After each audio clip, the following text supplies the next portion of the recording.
నల్గొండ జిల్లా మునుగోడు గొల్ల కురుమ సంఘం ఆధ్వర్యంలో పట్టణంలోని ప్రభుత్వ పాఠశాలల ఆవరణలో సదర్ ఉత్సవాలను ఘనంగా నిర్వహించారు. ముఖ్య అతిథిగా స్థానిక ఎమ్మెల్యే కోమటిరెడ్డి రాజగోపాల్ రెడ్డి హాజరయ్యారు. ఉత్సవాలకు హాజరైన ఎమ్మెల్యేకు గొల్ల కురుమ సంఘం నాయకులు ఘనంగా స్వాగతం పలికారు. అనంతరం జ్యోతి ప్రజ్వలన చేసి కార్యక్రమాన్ని ప్రారంభించిన ఎమ్మెల్యే యాదవ్ సోదరులతో కలిసి దున్నపోతులను ఆడించారు.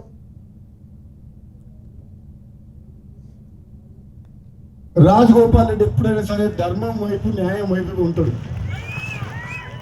రాజగోపాల్ రెడ్డి ఎప్పుడైనా సరే నిజాయితీగా కష్టపడే వాళ్ళ వైపే ఉంటాడు తప్పితే ప్రజల వైపే ఉంటాడు. ప్రజలకు సేవ చేస్తామని ఎవరైతే ముందుకు వస్తారో యాదవ సోదరులందరికీ పెద్ద పదవులే వస్తాయి రాబోయే రోజుల్లో. నేను ఇంకొక మాట కూడా చెప్తున్నా, మొన్న పార్లమెంట్ ఎన్నికల సందర్భంగా కోమటిరెడ్డి లక్ష్మి పేరు వస్తే మాకేం వద్దు ఎంపీ టికెట్, మా ఇంట్లో ఇద్దరు అన్నదమ్ములు ఉన్నాం, బీసీలకు ఇస్తే యాదవ్కు గౌడ్కు ఎవరికో ఇవ్వండి, బీసీలకు ఇవ్వండి అని చెప్పి ధైర్యంగా చెప్పిన. టికెట్ వద్దా అని చెప్పిన.